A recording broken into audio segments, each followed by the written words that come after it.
श्रीदुर्गायै नमः। अथ तन्त्रोक्तं रात्रिसूक्तम्। ॐ विश्वेश्वरीं जगद्धात्रीं स्थितिसंहारकारिणीं निद्रां भगवतीं विष्णोरतुलां तेजसः प्रभुः। ॐ ब्रह्मोवाच त्वं स्वाहा त्वं स्वधा त्वं हि वषट्कारः स्वरात्मिका शुधा त्वमक्षरे नित्ये त्रिधा मात्रात्मिका स्थिता अर्धमात्रा स्थिता नित्या यानुच्चार्या विशेषतः त्वमेव सन्ध्या सावित्री त्वं देवी जननी परा त्वयैतद्धार्यते विश्वं त्वयैतत्सृज्यते जगत् त्वयैतत्पाल्यते देवी त्वमत्यन्ते च सर्वदा विशिष्टौ सृष्टिरूपा त्वं स्थितिरूपा च पालने तथा संहतिरूपान्ते जगतोऽस्य जगन्मये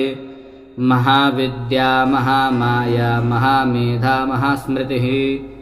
महामोहा च भवति महादेवी महासुरी प्रकृतिस्त्वं च सर्वस्य गुणत्रयविभाविनी कालरात्रिर्महारात्रिर्मोहरात्रिश्च दारुणा त्वं श्रीस्त्वमीश्वरीस्त्वं ह्रीस्त्वं बुद्धिर्बोधलक्षणा लज्जा पुष्टिस्तथा तुष्टिस्त्वं शान्तिः क्षान्तिरेव च खड्गिनी शूलिनी घोरा गदिनी चक्रिणी तथा शङ्खिनी चापिनी बाणभुषुण्डी परिघायुधा सौम्या सौम्यतरा शेष सौम्येभ्यस्त्वतिसुन्दरी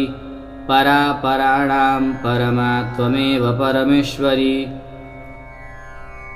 यच्च किञ्चित् क्वचिद् वस्तु सदसद्वाखिलात्मिके तस्य सर्वस्य या शक्तिः सा त्वं किं स्तूयसे तदा यया त्वया जगत्स्रष्टा जगत्पात्यत्तियो जगत् यया त्वया जगत्स्रष्टा जगत्पात्यत्तियो जगत् शोऽपि निद्रावशं नीतः कस्त्वां स्तोतिमिहेश्वरः विष्णुः शरीरग्रहण महमीशान एव च कारितास्ते यतोऽतस्त्वां कः स्तोतुं शक्तिमान् भवेत् सा त्वमित्थं प्रभावैः स्वैरुदारैर्देवि संस्तुता मोहयैतौ दुराधर्षा वशुरौ मधुकैटभौ प्रबोधं च जगत्स्वामी नीयतामच्युतो लघु